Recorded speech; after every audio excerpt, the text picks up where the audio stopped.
बिस्मिल्लाहिर्रहमानिर्रहीम अस्सलाम वालेकुम डियर स्टूडेंट्स। आज का हमारा लेक्चर एक्सरसाइज 3.4 मैथ क्लास 10 के मतलब है। इसी एक्सरसाइज का क्वेश्चन नंबर 3 का पार्ट नंबर 2 हमारे पास मौजूद है। सवाल हम कैसे सॉल्व करेंगे, अब सवाल पढ़ते हैं। Using componendo and dividendo theorem find the values of the following. हमने ये वाला जो सवाल है वो किस थ्योरम की मदद से सॉल्व करना है, हमने कंपोनेंडो और डिविडेंडो, ये हमें पहले से बताया गया है कि आपने इस थ्योरम के जरिए सवाल को सॉल्व करना है। अब सवाल में हमने क्या करना है, एक वैल्यू ये दी गई है, कॉमा के बाद एक वैल्यू ये दी गई है। हमने सिंपली क्या करना है, इस वैल्यू की मदद से पहले इस वाले हिस्से का आंसर फाइंड आउट करना है, फिर इसी वैल्यू की मदद से इस वाले हिस्से का आंसर फाइंड आउट करना है, फिर हमने दोनों आंसर्स को आपस में जमा करवाना है और हमारे पास फाइनल आंसर आ जाएगा जो हमने फाइंड आउट करना है। तो काफ़ी आसान तरीके से मैं आपको समझाऊंगा, आपने बिल्कुल घबराना नहीं है। सवाल स्टार्ट करते हैं। सबसे पहले देखें हम क्या लिखेंगे, सॉल्यूशन। सॉल्यूशन के बाद आपने लिखना है वी हैव, कि भाई हमारे पास क्या मौजूद है। हमने सवाल इसके ज़रिए सॉल्व करना है। तो ये हमारे पास क्या है, L is equal to 10 MP, ये हमारे पास मौजूद है। नीचे क्या होगा, M प्लस P, ये हमारे पास मौजूद है। अब देखें हम क्या करेंगे, L इज़ इक्वल टू इस 10 MP को देखें मैं किस फॉर्म में लिखता हूँ, 5 मल्टीप्लाई बाई 2 डॉट MP। इस डॉट का मतलब क्या होता है कि ये मल्टीप्लाई हो रहा है, ठीक है। इस डॉट का मतलब क्या हो रहा है, मल्टीप्लाई। 5 2 जार 10 और MP, ये भी 10 MP है, ये भी 10 MP है, ये भी 10 MP है, ये भी 10 MP है। सिर्फ क्या है, सिर्फ हमने शक्ल चेंज कर दी ताकि हमारा जो सवाल है वो सॉल्व हो सके। अब नीचे क्या होगा, M प्लस P, इसको हम क्या नाम देंगे, इक्वेशन 1 का नाम देंगे, ठीक है।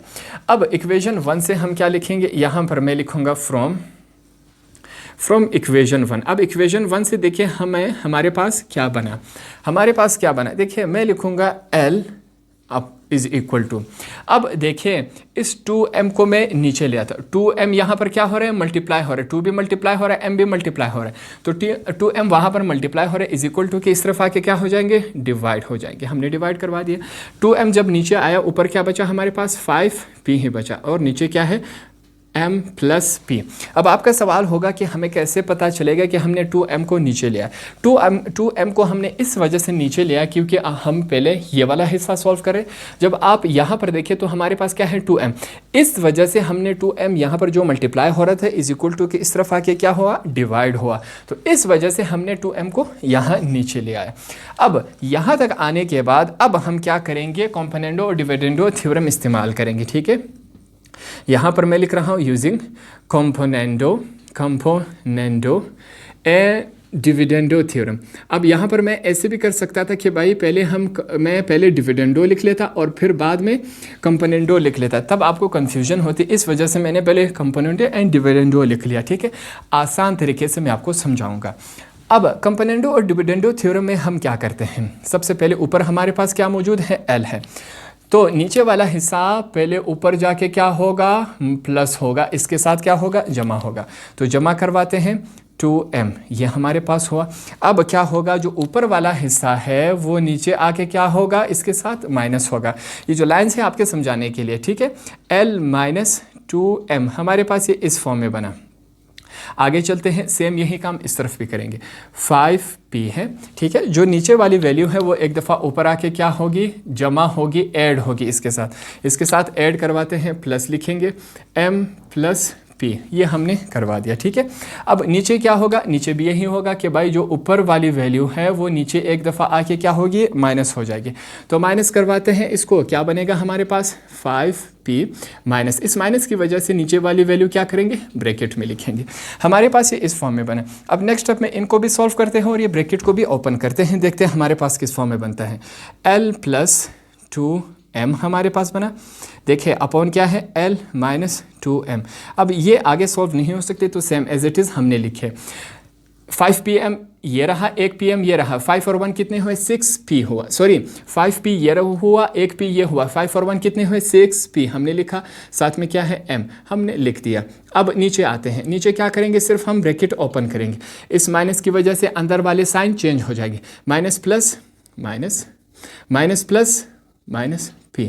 अब इस वाले हिस्से को सॉल्व करेंगे। यहाँ पर देखिए मैं क्या लिखूँगा, बकाया तमाम का तमाम क्या होगा, सेम होगा, L minus 2M is equal to, अब यहाँ पर देखें मैं क्या लिखूँगा, 6P प्लस M हमने लिखा। अब नीचे देखें, नीचे क्या होगा, 5p में से एक p माइनस हुआ तो क्या बचेगा हमारे पास, 4p बना। अब माइनस m लगेगा हमारे पास।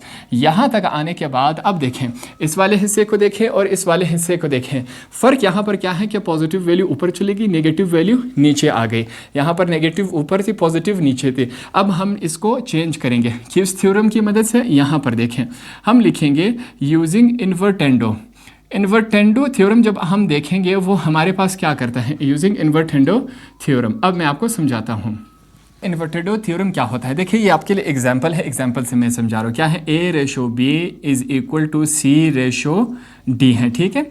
अब क्या होगा, इन्वर्टेंडो थ्योरम में क्या होता है कि ये वाली वैल्यू यहाँ आ जाती है और ये वाली वैल्यू यहाँ आ जाती है, ये वाली वैल्यू यहाँ चली जाती है, ये वाली वैल्यू यहाँ चली जाती है, इनके पोजिशन चेंज हो जाते हैं। तो ये किस फॉर्म में बनेगा, B/A is equal to D/C। जब हम इसको फ्रैक्शनल फॉर्म में लिखेंगे तो ये कैसे बनेगा, B/A is equal to D/C। तो ये हमारे पास इस फॉर्म में बनेगा, ठीक है। अब हमारे पास जो पहले से फ्रैक्शनल फॉर्म में है, ठीक है, ये आपको मैंने इन्वर्टेंडो थ्योरम समझा दिया। अगर रेशो के फॉर्म में था तो हम ऐसे तब्दील करेंगे, ठीक है, ऐसे तब्दील किया तो इसको हम फ्रैक्शनल फॉर्म में ऐसे लिखेंगे। अगर हमारे पास पहले से देखें A/B is equal to C/D, पहले से अगर फ्रैक्शनल फॉर्म में है और तब हम इन्वर्टेंडो थ्योरम इस पे अप्लाई करें तब क्या होगा, तब भी सिंपल है, ऊपर वाली वैल्यू नीचे वाली वैल्यू ऊपर चली जाएगी, ऊपर वाली वैल्यू नीचे आ जाएगी। ये हमारे पास इस फॉर्म में बनेगा, ठीक है। अब देखिए क्या बनेगा हमारे पास, B/A बन जाएगा is equal to D/C। Simple सी बात है। अब यहाँ पर भी जब हम इन्वर्टेंडो थ्योरम अप्लाई करेंगे, ऊपर वाली वैल्यूज़ नीचे वाली वैल्यूज़ ऊपर चली जाएगी, ऊपर वाली वैल्यूज़ नीचे आ जाएगी, इस तरह की, ठीक है। तो अब हमने इस पर इन्वर्टेंडो थ्योरम, आपका क्वेश्चन होना चाहिए कि भाई हम यहाँ पर इन्वर्टेंडो थ्योरम क्यों अप्लाई कर रहे हैं। इस वजह से अप्लाई कर रहे हैं, इस वाले साइड को देखें, इस वाले साइड को देखें, सेम नहीं आ रहे, ऊपर पॉजिटिव है नीचे नेगेटिव, यहाँ पर इसका बिल्कुल ऑपोजिट है। तो इसको सीधा करने के लिए हम इन्वर्टेंडो थ्योरम अप्लाई कर रहे हैं। जब ये अप्लाई होगा तो कैसे बनेगा हमारे पास, L-2m अपॉन क्या है, L+2m is equal to 4p minus m, ऊपर चला जाएगा, नीचे क्या आ जाएगा, 6p प्लस m, ये हमारे पास नीचे आ जाएगा। अब इस वाले हिस्से को देखें, इस वाले हिस्से को देखें, सेम है कि नहीं। तो इस वाले हिस्से का आंसर हमारे पास ये रहा। इसको हम क्या करेंगे, इक्वेशन 2 का नाम देंगे, ठीक है। इक्वेशन 2 का जब हमने नाम दिया इसको, अब हम क्या करेंगे, इस वाले हिस्से का आंसर फाइंड आउट करेंगे। फिर से यहाँ पर क्या लिखूँगा मैं लिखूँगा अगेन फ्रॉम इक्वेशन 1। अब इक्वेशन 1 की तरफ हम फिर से चलेंगे और इसको सॉल्व करवाएंगे, ठीक है। इक्वेशन 1 में देखें हमारे पास क्या था, ये रहा। अब क्या होगा, मैं लिखूंगा L इज इक्वल टू, इससे पहले हमने क्या किया था कि हमने 2 और m को हम नीचे ले आए थे, ठीक है। अब इस दफ़ा हम क्या नीचे ले आएंगे, इसको देखेंगे, इस वाले हिस्से को देखेंगे, 5 और p। तो यहाँ से 5 और p यहाँ पर क्या हो रहे हैं, मल्टीप्लाई हो रहे हैं, इज इक्वल टू किस तरफ आके क्या हो जाएगा, डिवाइड हो जाएगा। तो हम 5 और p को इस दफ़ा इस तरफ ले आए। दूसरी तरफ हमारे पास क्या बचेगा, 2 और m, नीचे क्या है, m प्लस p। एक दफ़ा फिर मैं समझा दूँ, इससे पहले जब हमने ये वाला हिस्सा सॉल्व किया था तो हम यहाँ से क्या नीचे ले आए, 2 और m को हम नीचे ले आए थे। यहाँ पर 2 और m मल्टीप्लाई हो रहे थे, यहाँ पर डिवाइड।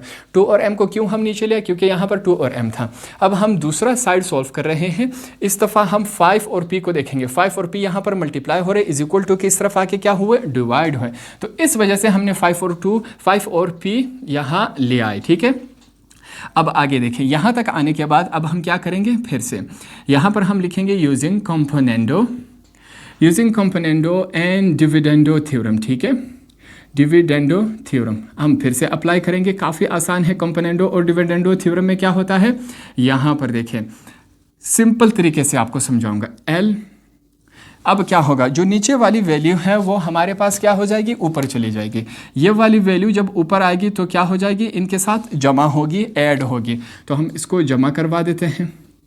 अब देखें नीचे क्या होगा, नीचे हम ऐसा करेंगे कि जो ऊपर वाली वैल्यू है वो एक दफ़ा नीचे आ जाएगी। जब नीचे आ जाएगी तो क्या बनेगा, L-5p। जब नीचे आएगी तो क्या होगा, माइनस हो जाएगी ये वैल्यू। ये लाइंस आपके समझाने के लिए। सेम यही काम दूसरी तरफ होगा, देखते हैं। 2m पहले से है तो क्या होगा, जो नीचे वाली वैल्यू है वो ऊपर आके क्या हो जाएगी, एक दफ़ा प्लस हो जाएगी। तो इनको प्लस करवाते हैं, प्लस m प्लस p।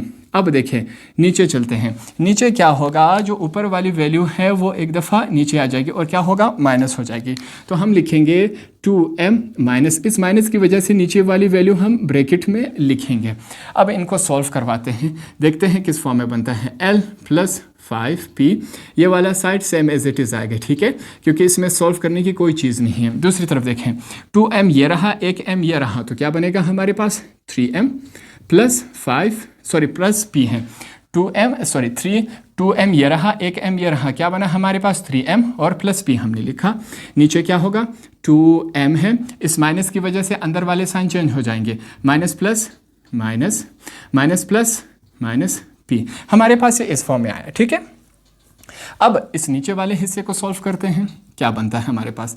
मैं लिखूंगा l प्लस 5p अपॉन क्या है, l minus 5p is equal to, अब देखें क्या है, 3m प्लस p, नीचे क्या आएगा, 2m में से एक m माइनस हुआ तो क्या बनेगा, m माइनस p। हमारे पास यहाँ तक सवाल आया। अपने क्या करना है, अब इस वाले हिस्से को देखना है और इस वाले हिस्से को देखना है। दोनों में फ़र्क क्या है कि पॉजिटिव वैल्यू यहाँ पर ऊपर है, नेगेटिव वैल्यू नीचे, मगर यहाँ सवाल में क्या है, नेगेटिव वैल्यू ऊपर है, पॉजिटिव नीचे है। अब हम फिर से क्या करेंगे, इन्वर्टेंडो थ्योरम यहाँ पर इस्तेमाल करेंगे, ठीक है। इन्वर्टेंडो थ्योरम मैंने आपको ऊपर समझा दिया था कि वो कैसे काम करता है। अब यहाँ पर फिर से हम क्या करेंगे, इन्वर्टेंडो थ्योरम यहाँ पर इस्तेमाल करेंगे।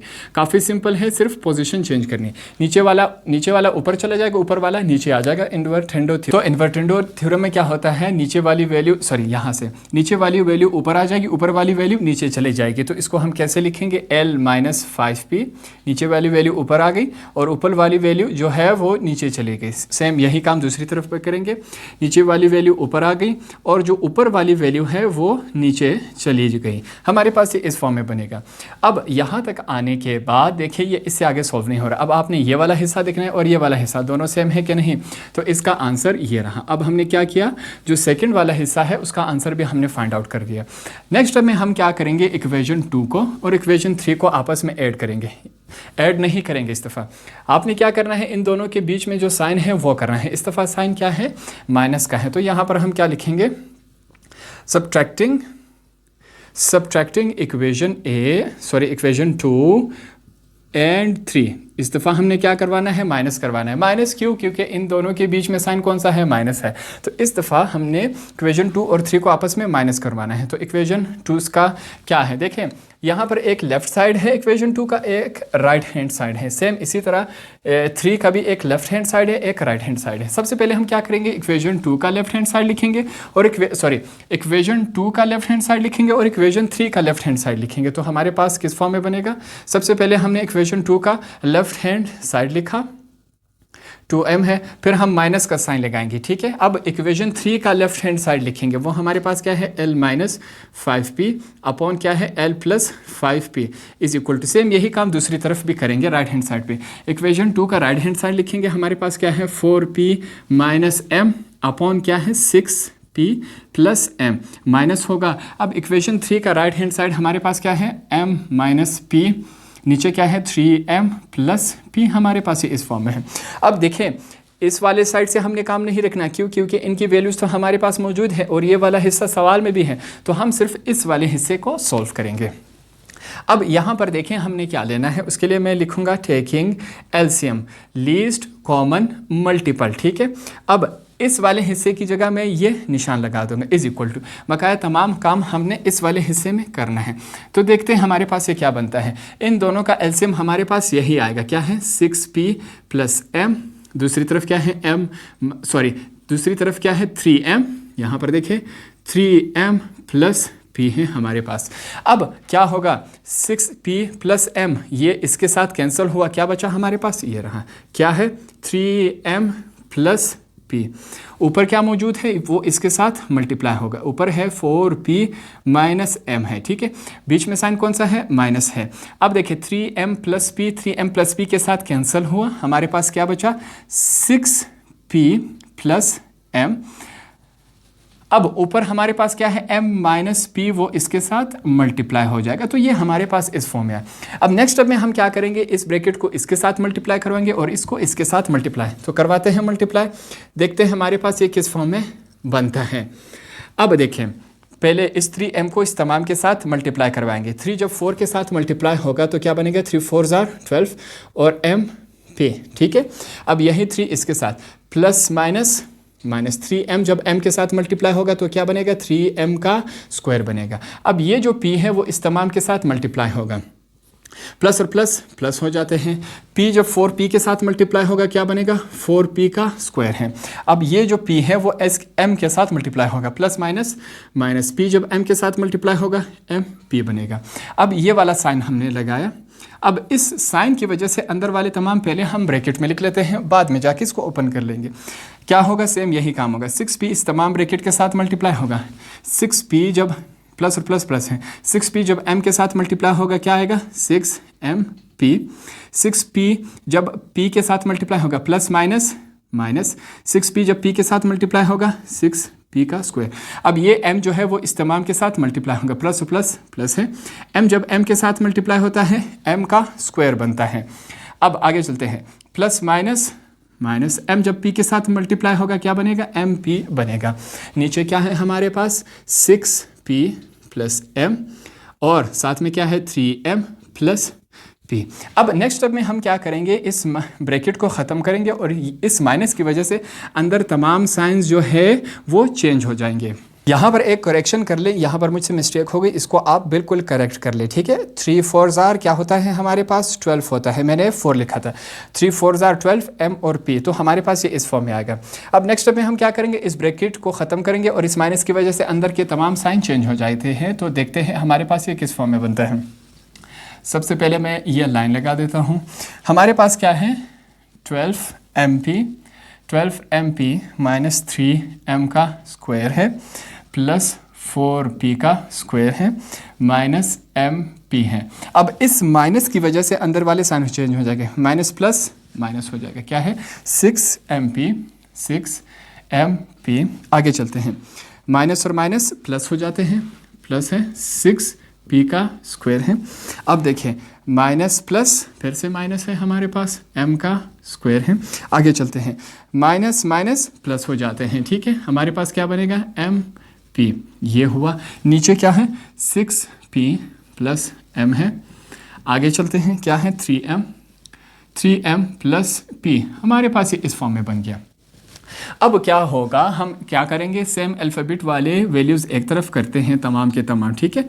देखते हैं क्या बनता है हमारे पास। इन तमाम को एक जैसे जो है इन तमाम को एक तरफ करेंगे। नीचे क्या है, 6p प्लस m, पहले मैं ये लिख लेता हूँ 3m प्लस p, ठीक है। अब देखिए, सबसे पहले मैं क्या करता हूँ, mp वाले को एक तरफ कर देता हूँ, 12mp। अब यहाँ आगे देखें, माइनस mp, फिर क्या है माइनस 6mp। आगे चलते हैं, फिर प्लस mp, ठीक है। ये हो गए हमारे पास। अब क्या करेंगे, 3m स्क्वायर वाले m स्क्वायर वाले एक तरफ करते हैं। पहला हमारे पास क्या है, 3m का स्क्वायर। आगे चलते हैं, यहाँ पर सिर्फ हमारे पास एक m का स्क्वायर और है, ठीक है। अब आगे चलते हैं, क्या होगा, अब p स्क्वायर वाले वैल्यूज़ एक तरफ करते हैं। यहाँ देखें, सिर्फ क्या है, प्लस 4p का स्क्वायर प्लस 6p का स्क्वायर, तमाम के तमाम वैल्यूज़ हो गए। हमारे पास वैल्यूज़ कितनी होनी चाहिए, 8 होनी चाहिए। 1 2 3 4 5 6 7 8, 1 2 3 4 5 6 7 8, तमाम कंप्लीट है वैल्यूज़ हमारे पास। अब इसको आगे सॉल्व करते हैं, देखते हैं ये हमारे पास किस फॉर्म में बनता है। देखें 12, ये देखें, नेगेटिव mp पॉजिटिव mp के साथ कैंसिल हो गया। 12mp में से 6mp माइनस होगा तो हमारे पास क्या बचेगा, 6mp ही बचेगा। आगे चलते हैं, माइनस 3m का स्क्वायर है माइनस m का स्क्वायर है, माइनस और माइनस प्लस हो जाते हैं मगर साइन माइनस का लगता है। 3m का स्क्वायर ये रहा, एक m का स्क्वायर ये रहा, क्या बनेगा हमारे पास, 4m का स्क्वायर। अब आगे चलते हैं, हमारे पास देखें 4p का स्क्वायर प्लस 6p का स्क्वायर प्लस क्या आया हमारे पास, 10p का स्क्वायर। ये हमारे पास इस फॉर्म में बना। नीचे क्या है, 6p प्लस m, दूसरी तरफ क्या है 3m प्लस p, ये आया हमारे पास। अगर आप अल्फ़ाबेट वाइज इसको तरतीब से लिखना चाहे तब भी ठीक है, जो मैंने लिखवाया वो भी ठीक है, उससे कोई फ़र्क नहीं पड़ता, ठीक है। अब यहाँ पर हम क्या करेंगे, इस तमाम में हम कॉमन लेंगे। इस तमाम में क्या लेंगे, कॉमन लेंगे। कॉमन हमारे पास क्या आ रहा है, 2 आ रहा है। 2 3 6, ठीक है। 2 3 6 MP, आगे चलते हैं, -2 2 4 M का स्क्वायर मौजूद है, प्लस है 2 5 10 और P का स्क्वायर। हमारे पास ये इस फॉर्म में है। आपके किताब में आंसर जो है वो यही है, मगर अगर वहाँ पर अल्फ़ाबेट वाइज थोड़ा सा चेंज हुआ उससे कोई फ़र्क नहीं पड़ता। शायद किताब में P का स्क्वायर पहले हो, फिर 3PM हो, फिर -2 PM, उससे कोई फ़र्क नहीं पड़ता अगर आगे पीछे ये आंसर हो जाए। ठीक है, अगर आप किताब वाला लिखना चाहें तो वो भी ठीक है, सिर्फ वहाँ फ़र्क और इसमें और उसमें फ़र्क क्या है कि ये थोड़ा सा आगे पीछे लिखा गया है। ठीक है, अब आप लास्ट में आंसर कैसे लिखोगे? पहले हम ये वाला साइड लिखेंगे। हमारे पास क्या है, L - 2M upon L + 2M is equal, sorry minus है बीच में, कौन सा साइन है, माइनस है। क्या लगाएंगे, L - 5P L + 5P is equal to 2 लगाएंगे। अब क्या है, 3MP - 2M का स्क्वायर प्लस 5P का स्क्वायर। ठीक है, हमारे पास ये इस फॉर्म में है। अब नीचे क्या है, 6P + M, हमारे पास क्या है 3M + P। ये तमाम क्या हुआ, आपका आंसर। तो हमने क्वेश्चन नंबर 3 का सेकेंड पार्ट भी कंप्लीट कर लिया।